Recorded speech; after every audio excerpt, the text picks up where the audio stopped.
So hello dear friends, so as promised to you, I have brought you the most expected question series for Cotton Corporation, IBPS AFO and IFFCO AGT Mains exam. Okay, so you don't have to worry about anything about practicing questions here in our channel. You will get daily practice questions of about 10 to 15 questions along with the detailed explanations, right? And all those explanations will be so comprehensive that you will be able to solve another 5 set of questions linked to all that questions that I have put here for you. Okay, so we are a new channel. If you are joining here first time, then I would request you to subscribe to our channel, and if you want, you can make any small contribution for the development of this channel, okay, via the YouTube post that I have posted on the channel. Okay, so without wasting any further time, let's start. So our first question is, in which crop is the highest seed replacement ratio rate recommended? Okay, so highest seed replacement rate, for that you should know what seed replacement rate is. याद है क्या? So seed replacement rate is basically the percentage of seeds that are replaced from the last year seeds for growing. Suppose this is a field where suppose rice is to be grown. Okay, rice is to be grown, and out of 100 seeds, you are using 80%. 80% you have retained from the previous year, and 20% you are bringing into the new seeds. Okay, so that means you are replacing 80 seeds you have got from the previous season, and 20 seeds you have got new or fresh from the market. So the seed replacement ratio will be 20%.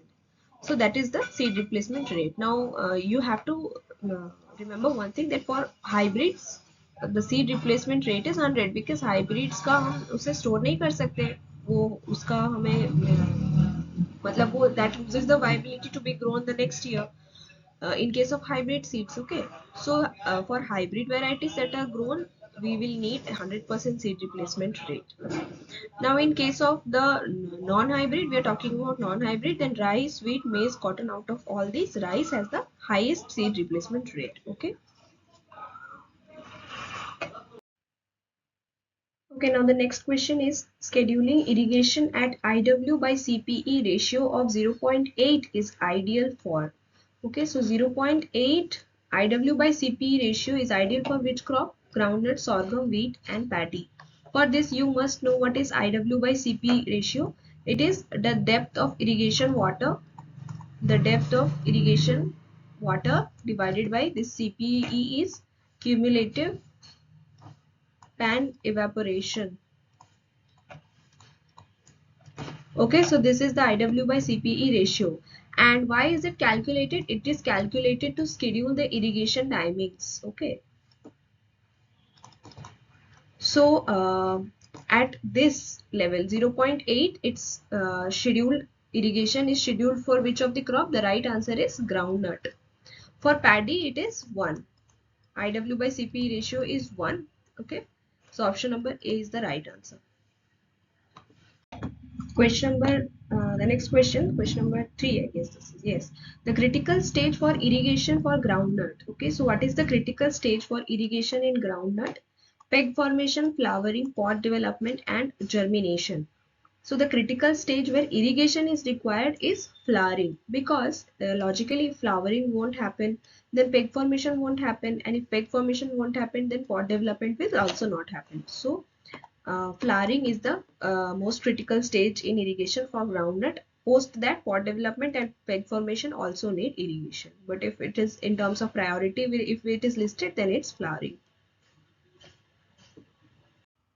Now the next question is saying the DAPOG method of nursery raising is practiced in sugarcane, rice, finger millet or pearl millet. So DAPOG method, we all know that it's for rice. Now we'll just do a quick revision of DAPOG method. Okay, so DAPOG method is also called as mat nursery. Okay, mat nursery, because why? Because it's in a polythene sheet or in something like concrete floor or seedling trays. The mat is established which contains of the soil mix. Okay, soil mix arranged on a firm surface, and there the seeds are they're planted, which forms seedlings. Okay, and it looks like a green colored mat. Okay, when the seedlings develop on this, they look like a mat. That's why it's called as mat nursery. And another important thing to remember is that the seedlings are ready for planting within 14 to 20 days after seedling. Okay, then the nursery requirement is 100 meters square per hectare, right? And yeah, this is all. Where was it introduced? It was introduced from Philippines in India, and it's commonly practiced in South and Southeastern Asia. Okay. Then another thing, if we notice that short duration varieties, it's most appropriate for short duration varieties, as the seedlings experience less transplanting shock compared to other methods. Okay. And also it requires less labor, minimal root damage, and can be located anywhere on a flat surface where the water supply is available. Okay, so this is what DAPOG method is. Somewhere you will find it that to 14 to 20 days it is given on TNAU website, but somewhere you will find 12 to 14 days also. Yeah, so option number B, rice, is the correct answer. Now our next question is, which of the following is a phosphatic biofertilizer? So the options are Azotobacter, PSB, Riseobium, and Acetobacter. So as we know that Azotobacter is a free-living bacteria that is responsible for nitrogen fixation. Okay, so it's involved in nitrogen fixation. And then if we talk about Riseobium, it is symbiotic nitrogen fixation bacteria. It's involved in the nitrogen fixation in a symbiotic relationship. And some other examples of such are, what are those? Frankia and Anabina. Okay, then some examples of free-living organisms that are responsible for nitrogen fixations. What are those? Such as Clostridium, then Vajrinkia. Okay, all those things are free-living nitrogen fixation organisms. And if we talk about Acetobacter, so it is completely different. It's responsible for converting ethanol to acetic acid in presence of oxygen. Right, so we are left with option number B, that is phosphate solubilizing biofertilizers. What are the examples of phosphate solubilizing? They can be bacteria or they can be fungi. Under bacteria, those are Bacillus megaterium, right? And some are Bacillus subtilis, Pseudomonas striata. These are some of the examples of phosphate solubilizing bacteria. Some phosphate solubilizing biofertilizers are fungi also, like Penicillium, then Aspergillus. These are some of the examples of phosphate solubilizing biofertilizers. Okay, so option number B is the right answer. Now the next question is, sulfur deficiency is first seen in older leaves, younger leaves, stem, or roots. So in the previous some sessions, I have told you one mnemonic to remember the immobile nutrients in plants. Okay, so what was that? Do you remember? It was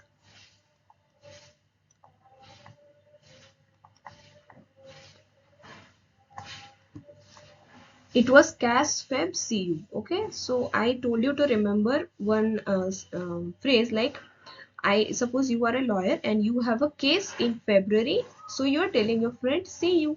Okay, goodbye, you are bidding goodbye to your friend, so you are saying see you.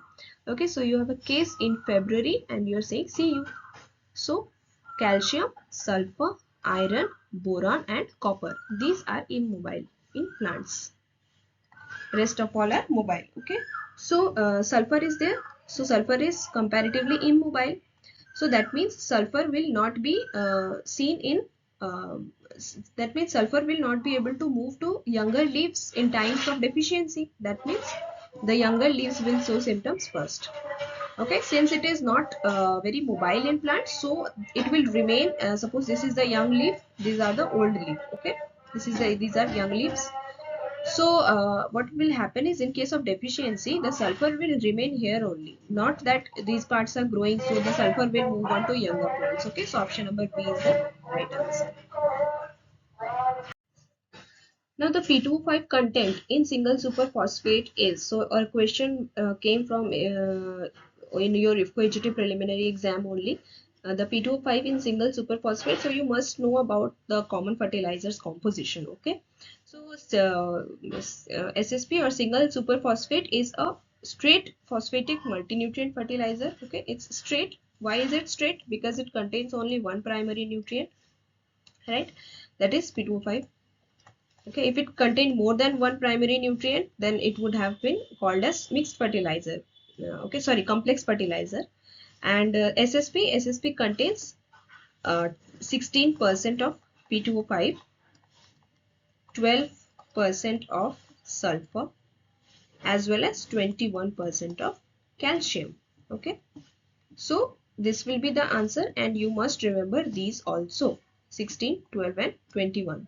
Okay, so it's 0, 16, 0 and 12% sulfur, 21% calcium. So option number A is the right answer.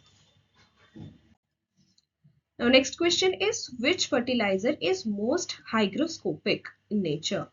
Urea, ammonium nitrate, CAN or DAP? Now what does hygroscopic means? It is the ability to absorb moisture from air. Moisture from air. Okay, so if the humidity is high, it will become kind of moisturous. Okay, so the fertilizer which is most hygroscopic, so mainly the nitrogenous fertilizers are mainly hygroscopic. The more the nitrogen content, the more hygroscopic is it. So in that logic, urea is the right answer. Urea is the most hygroscopic, most prone to absorbing moisture from the air, especially at higher humidity levels. So that's why it leads to problems during storage. If handling is not made properly, managed, then it can cause some problems, right? So nitrogenous fertilizers are mainly hygroscopic. You have to remember that. Now if we talk about the nitrogen content, urea has 46%. Ammonium nitrate has 3400, that is 34% nitrogen. Okay, 2100. Calcium ammonium nitrate contains 21% nitrogen as well as 8% calcium. Okay, then DAP 1846 0. Okay, so diammonium phosphate contains 18% of nitrogen, 46 of P2O5 and 0 of potassium. So option number A is the right answer. Now next question is, Riseobium is symbiotic in nature and used for which of the following crop groups? Cereals, millets, pulses, oilseeds. This is one of the most easiest question. It's pulses, of course. Riseobium is in symbiotic relationship with pulses. So those are the leguminous crops. Okay, now we will just do a quick recap of what species of Riseobium are host to which of the pulses. So if we talk about alfalfa, that is the lucerne, it's Riseobium melanote. If we talk about chickpea, lentil, it's Riseobium leguminosarum.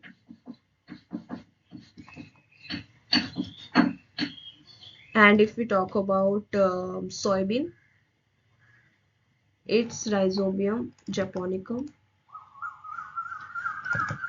And then if we talk about pea is also here only. Okay, so this option number C is the right answer. The next question is, the ideal moisture content for storage of orthodox seeds: 10 to 12, 5 to 7, 8 to 10 and 15 to 17%. The right answer is 5 to 7%, because orthodox seeds can resist very high temperature conditions and very low moisture conditions, unlike the recalcitrant seeds. Recalcitrants don't have the ability to withstand high temperature and don't have the ability to withstand low moisture content. Also, most of the horticultural seeds come under this, and most of the cereal crops seeds come under orthodox seeds examples. Okay. So the recalcitrant seed, what happens is they lose their viability very quickly if they are subjected to high temperature and low moisture conditions. But orthodox seeds can be stored up to moisture content of 5 to 7%. Okay, so option number B is the right answer. I hope you found all these questions and the extra information that I put here very useful to you. So if you're new here, then do subscribe to our channel, and see you all in the next session. Till then, keep revising. Thank you.